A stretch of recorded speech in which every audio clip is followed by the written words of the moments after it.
بسم اللہ الرحمن الرحیم۔ نور الازا اس کتاب کا آج یہ باضابطہ پہلا درس ہے، جس کی ابتدا کتاب الطہارت سے ہوتی ہے۔ اس سے پہلے مصنف نے ایک چھوٹا سا خطبہ لکھا ہوا ہے، جو آپ کے سامنے نہیں ہے، البتہ میں پڑھ دیتا ہوں آپ کے لیے، جس کے اندر مصنف علیہ رحمہ نے یہ بیان کیا کہ میں نے اس کتاب کو کیوں لکھا، اس کی وجہ کیا تھی۔ تو اس کے تعلق سے وہ بتاتے ہیں کہ مجھ سے بعض احباب نے درخواست کی کہ فقہ حنفی میں عبادات سے متعلق میں کوئی ایک ایسی کتاب لکھوں جو ابتدائی طلباء کے لیے بہت ہی سہولت والی ہو اور اس کے مسائل یاد کرنا ان کے لیے آسان ہو۔ تو اسی مقصد کو مد نظر رکھتے ہوئے آپ نے یہ کتاب لکھی اور اللہ تعالیٰ نے اسے بہت زیادہ مقبولیت عطا فرمائی، کیونکہ اس کتاب کے بعد آپ نے دعا فرمائی تھی کہ اللہ اسے اس کا فائدہ ہر ایک کے لیے عام کر دے۔ اور پھر آپ دیکھیں کئی سالوں سے جو ہے اس کتاب کو پڑھایا جاتا ہے اور لاکھوں علماء کرام نے اس سے استفادہ کیا ہو۔ تو آئیے اب اس کتاب کی باضابطہ شروعات کرتے ہیں۔ بسم اللہ الرحمن الرحیم۔ بسم اللہ سے کتاب کا شروع کرنا اس بات کو بتلاتا ہے کہ یہ کام مکمل صحیح اللہ تعالیٰ کی مدد سے ہوا، کیونکہ ہر وہ کام جس کی ابتدا بسم اللہ سے کی جاتی ہے تو اللہ تعالیٰ اس میں برکت عطا فرماتا ہے۔ تو جو بھی نیک کام، خیر کا کام آپ بسم اللہ سے اس کی شروعات کرتے ہیں، اللہ کی مدد اس میں شامل ہوتی ہے۔ حدیث پاک میں آتا ہے اگر کوئی شخص جو ہے بسم اللہ سے ابتدا نہیں کرتا تو اس کا کام ناقص رہ جاتا ہے، ادھورا رہ جاتا ہے۔ ٹھیک ہے، آگے کتاب الطہارتی۔ کتاب الطہارتی یہ طہارت کی کتاب کا بیان۔ اب اصل میں یہ مرکب ناقص ہے، یہ لفظ آپ دیکھ رہے ہیں مضاف الیہ ہے، کتاب الطہارتی، طہارت کی کتاب۔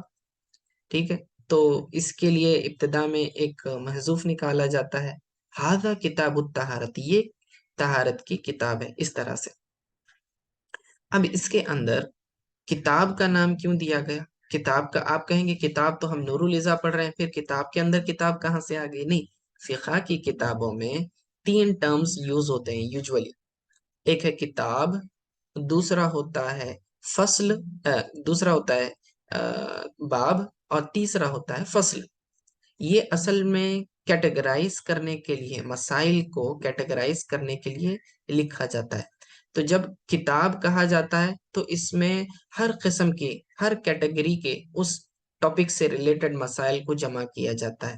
یعنی طہارت سے متعلق جتنے بھی ٹاپکس یا سب ٹاپکس ہوں گے وہ ساری کے سارے ایک جگہ جمع کر دیتے ہیں، تو اس سیکشن کو کتاب کا نام دے دیتے ہیں۔ ٹھیک ہے، تو اس کتاب سے مراد وہ کتاب نہیں ہے جو مارکیٹ میں بکتی ہے، تو یہ ایک مخصوص سیکشن کا نام دیا جاتا ہے کتاب الطہارت۔ تو اس میں ایک ہی جنس کے مسائل کو ذکر کیا جاتا ہے۔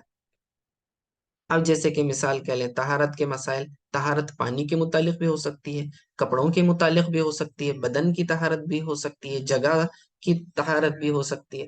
تو غرض یہ کہ طہارت کی جتنی بھی مختلف قسمیں ہیں وہ ایک جگہ جمع کر دی جاتی ہے، اسے کتاب کا نام دیا۔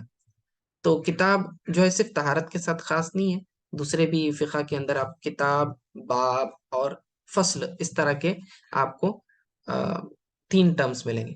اب کتاب کے اندر پھر جو ہے نا کیٹیگریز ہوتی ہیں، ایک ایک کیٹیگری کو جو ہے باب کا نام دیا جاتا ہے، چیپٹرز۔ ٹھیک ہے، باب مینس چیپٹرز، وہ ایک سیپریٹ کیٹیگری ہوتی ہے۔ اب کیٹیگریز جیسے ابھی میں نے بتایا کہ اگر صرف بدن کی طہارت کا ذکر کیا جائے، ٹھیک ہے نا، بدن کی طہارت کا ذکر کیا جائے تو اب یہ ایک کمپلیٹ کیٹیگری ہو گئی، کیونکہ پہلے میں نے بتایا ملٹیپل کیٹیگریز طہارت کی، کپڑے کی پاکی بھی ہو سکتی ہے، جگہ کی پاکی ہو سکتی ہے، پانی کی پاکی کے بارے میں ہو سکتا ہے، لیکن اگر ہم صرف ایک کیٹیگری مخصوص کو لے کر اس کے مسائل کو ڈسکس کریں تو اب یہ باب بن گیا۔ ٹھیک ہے، جسم کی طہارت، پھر اس کے اندر سب کیٹیگریز بن جاتی ہیں تو اس کو فصل کا نام دیا جاتا ہے، فصل۔ ٹھیک ہے، سواد کے ساتھ فصل۔ تو سب کیٹیگریز کیسے بنیں گے؟ اب بدن کی طہارت کے اندر مثال کے طور پہ پھر وضو بھی ہو گیا، غسل ہو گیا، تیمم ہو گیا، تو یہ سب کیٹیگریز یہ فصل کہلائیں گے اس کے اندر، سمجھ میں آ رہا ہے؟ تو کتاب الطہارت سے مراد طہارت کے ایک جنس کے طہارت سے متعلق جو بھی احکام ہے اس سیکشن میں بیان کیا جائے گا۔ اب طہارت، کتاب الطہارت کو کیوں مقدم کیا؟ اس کتاب کی شروعات طہارت سے کیوں کی؟ حالانکہ انہوں نے کیا کہا تھا کہ میں اس کتاب کو جو ہے عبادات سے متعلق چیزیں جمع کروں گا، مسائل جمع کروں گا، لیکن ابتدا کس سے کر رہے ہیں؟ طہارت سے کر رہے ہیں۔ وجہ اس کی یہ ہے کہ عبادات ڈپینڈنٹ ہے طہارت پر، یعنی عبادات کے لیے طہارت شرط ہے، کیونکہ عبادات میں، تمام عبادت میں افضل عبادت نماز ہے، اور نماز بغیر طہارت کے تو ہو ہی نہیں سکتی۔ تو چونکہ یہ نماز کے لیے شرط ہے تو طہارت کے مسائل کو پہلے ڈسکس کیا، اور اس کے بعد آگے سب سے پہلے پانی کا ذکر کریں گے، کیونکہ طہارت پانی کے ذریعے حاصل کی جاتی ہے، تو ضرورت کے اعتبار سے جو ہے پانی کو ذکر کیا، اور کثرت ضرورت کے اعتبار سے بھی کتاب الطہارت کو مقدم کیا، یعنی شروع میں لائے۔ وجہ اس کی یہ ہے کہ باقی عبادات جو ہیں مخصوص دنوں میں ہوتی ہیں، جیسے رمضان کے روزے رمضان میں ہوں گے، حج مخصوص حج کے ایام میں کیا جائے گا، زکوٰۃ بھی جو ہے سال میں ایک مرتبہ دی جاتی ہے، لیکن نماز جو ہے دن میں 5 وقت پڑھی جاتی ہے، تو اس کا مطلب 5 مرتبہ طہارت کی ضرورت پیش آتی ہے، تو کثرت ضرورت کی بنا پر بھی جو ہے اس کتاب کو مقدم کیا گیا۔ اب دیکھیں عبارت کی طرف توجہ کریں، کیا فرما رہے ہیں؟ المیاہ التی یجوز التطہیر بہا سبعۃ میاہ، جن پانیوں سے پاکیزگی حاصل کرنا جائز ہے وہ 7 قسم کے پانی ہیں۔ سبعتن 7 کو کہتے ہیں، میاہ جمع ہے ماء ان کی، ماء ان پانی کو کہتے ہیں، ٹھیک ہے، یہ اس کی جمع ہے، پلورل ہے اس کا، میاہن۔ یجوزو جائز ہونا، ٹھیک ہے، تطہیر پاک کرنا، المیاہ التی یجوز التطہیر بہا سبعۃ میاہ، وہ پانی کی قسمیں جن سے طہارت حاصل کرنا، پاکیزگی حاصل کرنا جائز ہے، وہ 7 قسم کے پانی ہیں۔ کون کون سے؟ ماء السمائی، سما آسمان کو کہتے ہیں، یعنی کہ آسمان کا پانی، وماء البحری، بحر سمندر کو کہتے ہیں، سمندر کا پانی، سی، انگلش میں سی کہیں گے، ایک ہوتا ہے سی، ایک ہوتا ہے اوشن، یہاں سی کی بات ہو رہی ہے، وماء البحری، پھر اس کے بعد وماء النہری، اور نہر کا پانی، ٹھیک ہے، یعنی جھرنا وغیرہ، جھیل جو بھی ہوتی ہے، وماء نہر، نہر بہنے والے پانی کو کہتے ہیں، یاد رکھنا، وماء البئری، بئر کنویں کو کہتے ہیں، ٹھیک ہے۔ اب یہ پانی رکا ہوا پانی ہوتا ہے، یہ ہیومن ایفرٹ سے نکالا جاتا ہے کنویں، ٹھیک ہے، ویل، بور ویل جسے ہم کہتے ہیں، وماء البئری، بور ویل، وماء، اب آگے اگلی قسم کیا ہے؟ وماء البئر وماء ذاب من الثلج والبرد، ذاب من الثلج والبرد سے مراد ثلجن کہتے ہیں اولے، برد کہتے ہیں برف کو، تو یہ برف اور اولوں سے پگھلے ہوئے پانی کو، اس سے بھی طہارت حاصل کی جاتی، ذاب پگھلا ہوا، ٹھیک ہے۔ وماء العین، عین عربی میں چشمے کو کہتے ہیں، یعنی زمین سے جو پانی ابلتا ہے، جو چشمہ نکلتا ہے اسے چشمہ کہتے ہیں، عین آنکھ کو بھی کہتے ہیں، عین پانی کے چشمے کو بھی کہتے ہیں، ٹھیک ہے۔ تو ان پانی کا ذکر کیا انہوں نے، کون کون سے پانی کا ذکر کیا؟ نمبر 1 آسمان کا پانی، نمبر 2 سمندر کا پانی، نمبر 3 نہر کا پانی، نمبر 4 کنویں کا پانی، نمبر 5 برف کا پانی، اور نمبر 6 اولے سے پگھلا ہوا پانی، اور نمبر 7 چشمے کا پانی۔ یہ 7 قسم کے پانی ہیں جو پاک ہیں، اور ان سے جسم کو اور کپڑوں کو پاک کرنا جائز ہے، کیونکہ یہ خود بھی پاک ہیں اور دوسروں کو پاک کرنے کی صلاحیت بھی رکھتے ہیں۔ اب ہم اس کے دلائل میں نہیں جائیں گے، جیسے کہ میں نے بتایا کہ ہم صرف جو ہے ایوریج لیول پہ اس کی اسٹڈی کریں گے، اس کی جو ہے دلائل کی بحث میں نہیں پڑیں گے، کیونکہ اصل مسائل پھر طلبہ جو ہیں بھول جاتے ہیں۔ تو آپ کو یاد یہ رکھنا ہے کہ پانی کی اقسام کتنی ہیں، 7 قسم کے پانی ہیں جو میں نے ذکر کر دیے، یہ یاد ہونے چاہیے آپ کو۔ اب اس کے بعد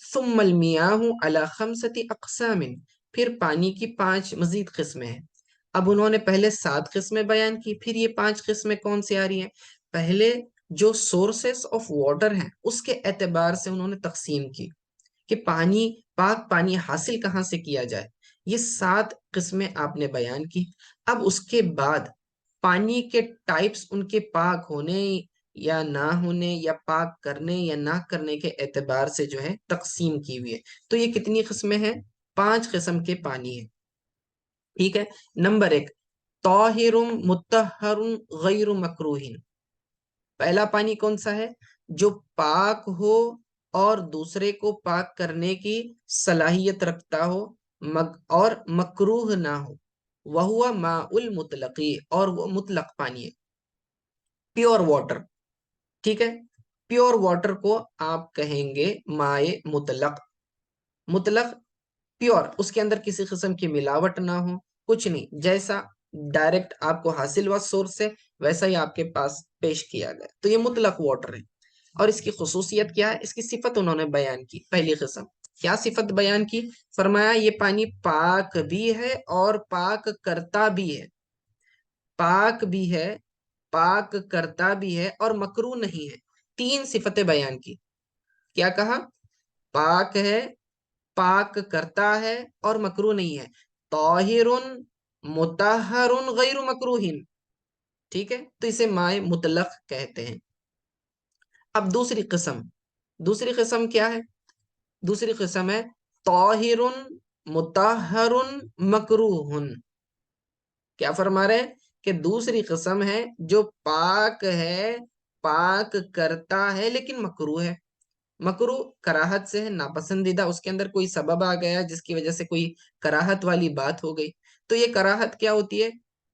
مکروہ پانی کیسے بن جاتا ہے؟ کیا وَهُوَ مَا شُرِبَ مِنْهُ الْحُرَّةُ وَنَحْوُهَا وَكَانَ قَلِيلًا، یعنی اگر پانی تھوڑا ہو، ٹھیک ہے، تھوڑے سے مراد شرعی طور پر کتنا تھوڑا ہونا وہ آگے بتائیں گے، تو پانی تھوڑا ہو اور بلی یا اس جیسے کسی جانور نے اس پانی سے پیا ہو، ٹھیک ہے۔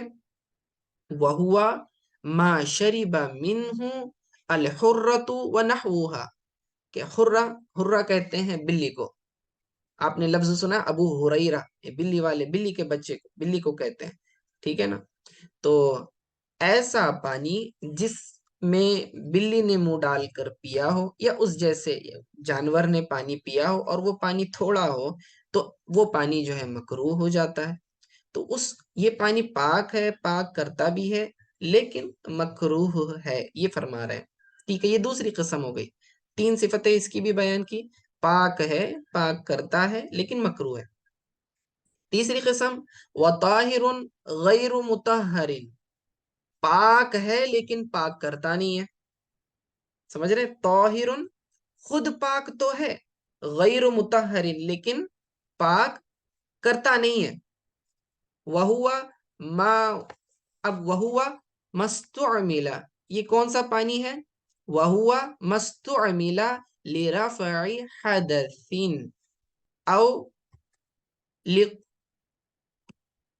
او لِقُرْبَةٍ، ٹھیک ہے، کالوضوء علی الوضوء بنیت۔ اب یہاں فرما رہے ہیں کہ مائع مستعمل، پہلے مائع مطلق کے بارے میں بیان کیا، پھر مکروہ پانی کے بارے میں بیان کیا، مائع مکروہ، تیسرا جو ہے مائع مستعمل کے بارے میں بتا رہے ہیں۔ مائع مستعمل کسے کہتے ہیں؟ استعمال شدہ پانی، یوزڈ واٹر، اسے کہیں گے مائع مستعمل، اوکے۔ اب یہ اس کا حکم کیا ہے؟ کہتے ہیں کہ یہ پاک ہے لیکن پاک کرتا نہیں ہے۔ طاہر غیر مطہر، خود تو پاک ہے لیکن پاک کرتا نہیں ہے۔ کیوں پاک نہیں کرتا ہے؟ کیونکہ یہ استعمال شدہ پانی ہے۔ اور یہ کون سا پانی؟ یعنی ایسا پانی جو حدث کو دور کرنے کے لیے، حدث ناپاکی کو کہتے ہیں، ٹھیک ہے، حدث ناپاکی کو کہتے ہیں۔ تو ناپاکی کو دور کرنے کے لیے جو پانی استعمال کیا گیا، او لقربت، قربت ثواب کی نیت سے، ثواب کی نیت سے جو ہے اگر آپ پانی استعمال کرتے ہو اسے قربت کہتے ہیں۔ اللہ تعالیٰ کی قرب حاصل کرنے کے لیے آپ نے استعمال کیا تو وہ پانی مائع مستعمل بن جاتا ہے۔ جیسے کہ وضو آپ کا ہے، ایک آدمی باوضو ہے، وضو کے اوپر وضو کرتا ہے، تو مجھے بتائیے اب آدمی پہلے سے ہی پاک تھا یا نہیں تھا؟ باوضو تھا، اس کا مطلب پاک تھا۔ تو دوبارہ جب وضو کر رہا ہے تو کیا وہ پاکی حاصل کرنے کے لیے وضو کر رہا ہے؟ نہیں، بلکہ وہ ایکسٹرا ثواب کمانے کے لیے، نور علی نور حاصل کرنے کے لیے وضو کر رہا ہے۔ تو اسے کہا جاتا ہے قربت، قربت کی خاطر اس نے وضو کیا۔ کل وضو علی الوضو فرمایا، وضو کے اوپر وضو کرنا، ٹھیک ہے، بنیتن، اور نیت کے ساتھ، یعنی کہ پاکیزگی کی نیت کے ساتھ اس نے جو ہے وضو کیا۔ اور دوسرا حدث کے لیے مثال کے طور پر آدمی کے اوپر ظاہری نجاست نہیں لگی ہوئی ہے، گندگی نہیں لگی ہوئی ہے، صرف بے وضو ہے، صرف بے وضو ہے، تو اسے بھی شریعت جو ہے حدث کہتی ہے، ایک طرح کی ناپاکی قرار دیتی ہے۔ تو جب آدمی جو ہے ان جنرل وضو کر لیتا ہے، مثال کے طور پر پہلے وضو کیا، پھر جو ہے گیس نکلنے کی وجہ سے وضو ٹوٹ گیا، اب ظاہری بدن پر تو اس کے کوئی نجاست نہیں ہے، لیکن دوبارہ وضو کر رہا ہے۔ اب اس بار جو ہے حدث کو رفع کرنے کے لیے، ناپاکی کو دور کرنے کے لیے وہ پانی استعمال کر رہا ہے۔ تو ظاہراً پانی جب ڈراپ ہوگا، جب آپ ہاتھ وغیرہ دھوئیں گے تو جو پانی گرے گا اس کے اندر ظاہراً کوئی گندگی نہیں ہوگی، تو اس اعتبار سے یہ پانی تو پاک ہے، لیکن اب اس کو یوز کیا ہوا واٹر ہے نا، اسے آپ دوبارہ وضو کے لیے استعمال نہیں کر سکتے، اس سے دوبارہ غسل نہیں کیا جا سکتا۔ اسے جو ہے غیر متحرن کہا جاتا ہے، وہ جو ہے طاہر ہے، متحر نہیں ہے، پاک ہے، پاک کرتا نہیں ہے، ٹھیک ہے۔ یہ تیسری قسم بیان کی۔ اب آگے فرما رہے وَيَسِيرُ الْمَاءُ مُسْتَعْمَلًا بِمُجَرِّدٍ انفصالُهُ عَنِ الْجَسَدِ، مائع مستعمل استعمال شدہ پانی کب کہا جاتا ہے؟ ٹھیک ہے، یسیرو کا معنی ہے بہانا، ٹھیک ہے، یسیر الماء مستعملا بمجرد انفصاله عن الجسد۔ یہاں فرما رہے ہیں کہ دیکھو، یسیرو کا مطلب بہانا، یسیر الماء پانی کو بہانا استعمال کے خاطر، بمجردن ایسے ہی خالص، انفصالہ عن الجسد جیسے ہی جسد یعنی جسم سے انفصال جدا ہو جاتا ہے پانی تو مائع مستعمل بن جاتا ہے۔ کب اب یہاں بتا کیا رہے ہیں کہ پانی کو مائع مستعمل کب ڈکلیئر کریں گے؟ وہ کہہ رہے ہیں کہ جب آپ پانی استعمال کر رہے ہو، as soon as water separate ہو جاتا ہے، آپ کے باڈی سے جدا ہو جاتا ہے، تو اسے مائع مستعمل کا نام دے دیا جاتا ہے، ٹھیک ہے۔ اب آگے فرما رہے کہ بعض پانی جو ہے پاک ہوتے ہیں لیکن پاک کرتے نہیں ہیں۔ آپ کہیں گے ایسا کیوں؟ ایک پانی اگر پاک ہو تو پاکیزگی اس سے حاصل ہونی چاہیے، پاک کرنا چاہیے، لیکن ایسا نہیں ہوتا۔ جیسے کہ ایک مثال تو انہوں نے وضو علی الوضو کی بتائی، ٹھیک ہے۔ دوسرا فرما رہے ہیں وَلَا يَجُوزُ بِمَاءِ شَجَرٍ وَثَمَرٍ، ٹھیک ہے، وَلَا يَجُوزُ اور جائز نہیں ہے، بِمَاءِ شَجَرٍ درخت سے نچوڑا ہوا پانی، ٹھیک ہے، یا پھر پھلوں سے نچوڑا ہوا رس جو ہوتا ہے، تو اس سے بھی جو ہے آپ وضو نہیں کر سکتے۔ وَلَوْ خَرَجَ بِنَفْسِ اگرچہ کہ وہ خود بخود نکل آئے، ٹھیک ہے، من غیر عصر فی الاظہر، ظاہر قول کے مطابق وہ فرما رہے ہیں کہ بغیر نچوڑے کے، عصر نچوڑنا، نچوڑنے کو کہتے ہیں، بغیر نچوڑے کے خود بخود اگر ٹری سے واٹر ایکسٹریکٹ ہو جائے، نکل جائے، اس کے باوجود اس پانی کو جو ہے آپ وضو کے لیے استعمال نہیں کر سکتے، اگرچہ کہ وہ پانی ناپاک نہیں ہوتا، پاک ہوتا ہے۔ ناپاک نہیں ہوتا سے مراد آپ کے کپڑوں پر لگ جائے تو آپ کے کپڑے ناپاک نہیں ہوں گے، وہ پانی پاک تو ہے لیکن پاک کرے گا نہیں۔ جیسے کہ کوئی ایسے درخت ہوتے ہیں جس کے اندر واٹر کا جو ہے لیول بہت زیادہ ہوتا ہے، آپ اس کے اندر سوئی چبھائیں یا اس کے اندر سوراخ ڈالیں تو پانی جو ہے نتھرنا شروع ہو جاتا ہے، جاڑے تنے ہوتے ہیں ان اور سافٹ ہوتے ہیں، اس کے اندر سے پانی بہت زیادہ جمع ہوا ہوتا ہے، ٹھیک ہے؟ جیسے اب میں کون سی مثال دوں آپ کو، جیسے کہ کیلے کا درخت ہوتا ہے کہ اس کے بھی آپ تنے میں ذرا ہول وغیرہ کریں یا دبائیں تو اس میں سے رس کافی نکلتا ہے۔ یا پھر آپ گنے کے جوس کی مثال لے لیں، گنا ایک تنا ہے درخت، اس میں سے آپ نکالیں تو رس نکلے گا، لیکن آپ اس سے وضو تو نہیں کر سکتے۔ پاک ہے، پاک کرتا نہیں۔ پانی کہاں کہاں اویلیبل ہو سکتا ہے، سورسز کی طرف اشارہ کر کے وہ بتا رہے ہیں کہ کون سا پانی کس کا کیا حکم ہے، یہ جاننا بہت ضروری ہے۔ میں نے کہا فقہ کے اندر مسائل جب ڈسکس ہوتے ہیں تو اس کے اندر حکم لگایا جاتا ہے کہ کون سی چیز جو ہے جائز ہے، ناجائز ہے، حرام ہے، حلال ہے، پاک ہے، ناپاک ہے، مکروہ ہے یا نہیں ہے، اس کے اعتبار سے وہ بیان کیا جاتا ہے، ٹھیک ہے؟ آگے فرما رہے ہیں وَلَا بِمَاءٍ زَالَ تَبْعُهُ بِالطَّبْخِ او بِغَلْبَةِ بالطبخ، طبخ کہتے ہیں پکانے کو، او بِغَلْبَةِ غَيْرِهِ عَلَيْهِ۔ اب آگے کیا مسئلہ بیان کر رہے ہیں کہ ایسے پانی سے بھی وضو کرنا جائز نہیں ہے کہ پکانے یا اس پر غیر کے غالب آنے کی وجہ سے اس کی طبیعت یعنی کہ اس کا جو لیکوڈش ہے، لیکویڈیٹی ختم ہو جائے، ٹھیک ہے؟ تو اس طرح کے بھی پانی سے آپ وضو و غسل نہیں کہہ سکتے۔ اب مسئلہ کیا ہے، آگے غلبہ کے تعلق سے بیان کریں گے۔ پہلے تو کیا کہا، وَلَا بِمَاءٍ زَالَ تَبْعُهُ بِالطَّبْخِ او بِغَلْبَةِ غَيْرِهِ عَلَيْهِ، اور ایسا پانی کہ جس کی طبیعت زائل ہو گئی، یعنی پتلا پن، پانی کی اصل طبیعت ہے پتلا پن، وہ پتلا پن زائل ہو گیا کس کی وجہ سے؟ پکانے کی وجہ سے، طبخ کہتے ہیں پکانا، او بِغَلْبَةِ غَيْرِهِ عَلَيْهِ، یا اس کے اندر کوئی چیز جو ہے مکس ہو گئی، ٹھیک ہے؟ اور مکس ہونے کی وجہ سے اس کی صفات پانی کی بدل گئی۔ پانی کی صفات اگر بدل جائیں تو پھر وہ پانی لائق استعمال نہیں رہتا۔ کن صورتوں میں نہیں رہتا؟ غلبہ کسے کہیں گے کہ ایک چیز کا اثر پانی کے اوپر غالب آ گیا، کب کہیں گے؟ والغلبۃ، غلبہ کی تعریف کریں، والغلبۃ فی مخالطۃ الجامدات باخراج الماء عن رقته وسیلانه ولا يضر تغیر اوصافه كلها بجامد كزعفران وفاکہہ، ٹھیک ہے؟ وہ ورق شجر۔ اب یہاں کیا بتا رہے ہیں، ٹھوس چیزوں کے پانی میں مل جانے کی صورت میں غیر کا غلبہ اس وقت ہوگا جب پانی پتلا نہ رہے اور نہ ہی جاری ہو سکے، یعنی بہہ نہ سکے۔ کسی ٹھوس چیز کے، سالڈ چیز کے پانی میں مل جانے سے اس کے تمام ایٹریبیوٹس، اوصاف کا بدل جانا وضو کے جواز کو نہیں روکتا، جیسے کہ زعفران، پھل اور درخت کے پتے مل جائیں، ٹھیک ہے؟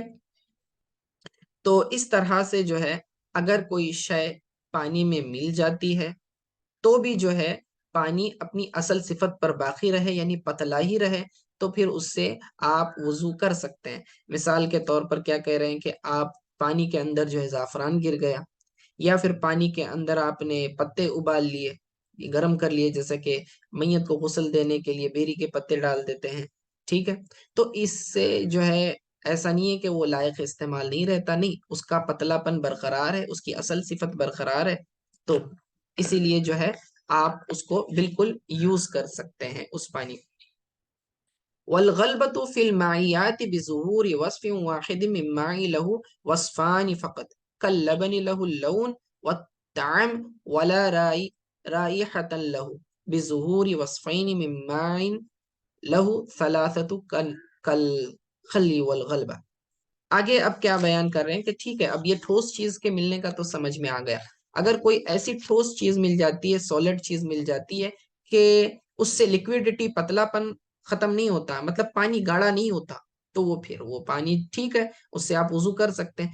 لیکن اگر ایسی چیز مل گئی جس سے پانی گاڑھا ہو گیا، مثال کے طور پر اس میں آٹا وغیرہ گر گیا، اب وہ پانی جو ہے گاڑھا ہو گیا، اب پھر آپ اس سے وضو نہیں کر سکتے کیونکہ اس کا پتلا پن خراب ہو گیا، اصل اس کی صفت برقرار نہ رہی۔ اب رہی بات لکوڈ چیزوں کے ملنے کی، اگر اس میں کوئی مائع چیز مل جاتی، مائع کہتے ہیں لکوڈ کو، اگر کوئی بہنے والی چیز پانی میں مل جائے تو اس کی صورت یہ ہے کہ اگر اس چیز کے دو وصف ہیں تو صرف ایک وصف کا ظاہر ہونا غلبہ شمار ہوگا. مثلا دودھ کا رنگ اور ذائقہ ہے، بو نہیں ہے.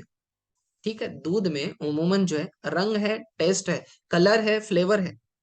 اگر اس سے بہنے والی چیز کے تین اوصاف ہوں تو دو وصفوں کا ظاہر ہونا غالب ہوگا. پہلے تو دو دو کنڈیشنز بتا رہے ہیں. پانی کے جو اوصاف کون کون سے؟ رنگ، بو، مزہ. لکویڈیٹی تو ایک ہے ہی.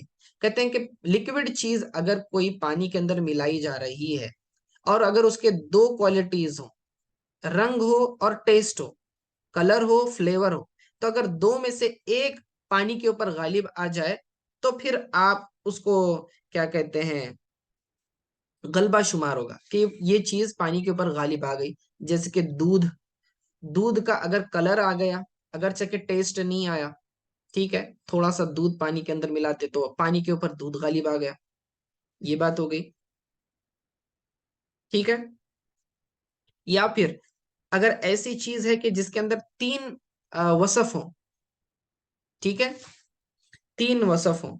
تین وصف سے مراد جیسے کہ سرکہ، یہ خل جو کہا، لہو ثلاثت کالخل والغلبۃ فی الماء الذی لا وصف له كالماء المستعمل وماء الورد المنقطع الرائحة تكون بالوزن فإن اختلط رطلان من الماء المستعمل برتل برتل من المطلق لا يجوز به الوضوء.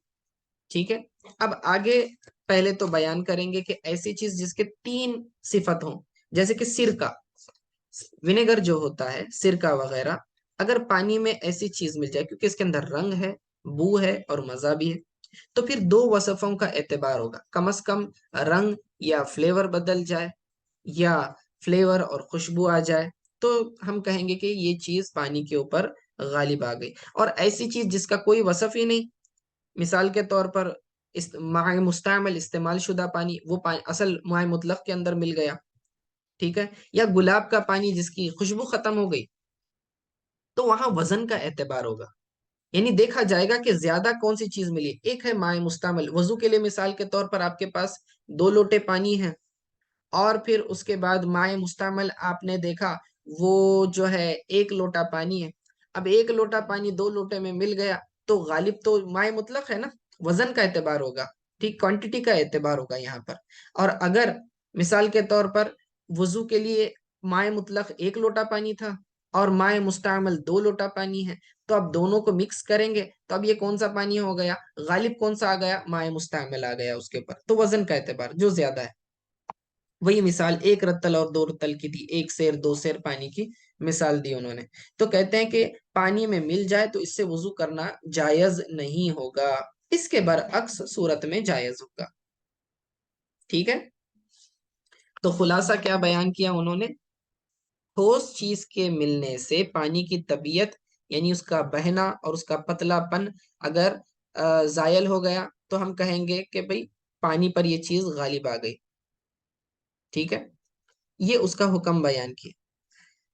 جیسے دودھ کا رنگ اور ذائقہ دونوں ظاہر ہوں تو دودھ غالب ہوگا تو وضو ناجائز ہوگا. اگر پانی پر چیزیں غالب آ جائیں تو وضو ناجائز، اور اگر پانی پر غالب نہ آئے تو پھر وضو جائز.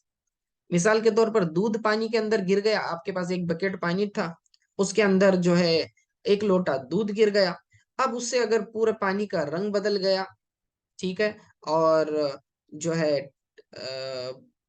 ٹیسٹ بھی بدل گیا، تو پھر اسے آپ وضو نہیں کریں گے. لیکن تھوڑا سا دودھ گر گیا جس سے جو ہے کیا کہتے ہیں، ہاں یہ میں نے بتایا کہ ایک اس کے 2 ہی وصف ہے نا، تو اگر رنگ بدل گیا تو پھر آپ اس سے وضو نہیں کر سکتے.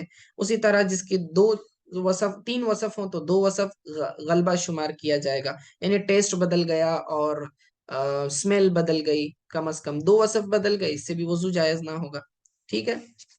اور پھر تیسری صورت بیان کی کہ بھئی استعمال شدہ پانی، غیر استعمال شدہ پانی دونوں آپس میں مکس ہو گئے تو پھر زیادہ کیا ہے وہ دیکھا جائے گا. مائع مستعمل زیادہ ہے یا مائع مطلق زیادہ ہے؟ اگر مائع مطلق زیادہ ہے پھر تو، اور مائع مستعمل کم ہے تو پھر تو آپ وضو کر سکتے ہیں. اور اگر مائع مستعمل زیادہ ہے اور مطلق پانی کم ہے تو پھر آپ اس سے وضو نہیں کر سکتے. تو خلاصہ کلام آج کی بحث کا یہی ہے کہ پانی مختلف قسموں پر ہے، کہ بعض پانی پاک کرتے ہیں، بعض پانی پاک نہیں کرتے۔ اس کے اعتبار سے انہوں نے کہا پہلا پانی پاک کرتا ہے، پاک کرتا ہے اور جو ہے مکروہ نہیں ہے۔ دوسرا کہا پاک ہے، پاک کرتا ہے لیکن مکروہ ہے، جیسے کہ بلی وغیرہ نے پی لیا تو۔ پھر تیسرا پانی ہے پاک تو ہے لیکن پاک کرتا نہیں۔ باقی دو قسمیں آگے انشاءاللہ اگلے درس میں پڑھیں گے، آج کے لیے اتنا کافی ہے۔ وصلی اللہ تعالی علی خیر خلقی محمد و علیہ وصحبہ اجمعین برحمتک یا ارحم الراحمین۔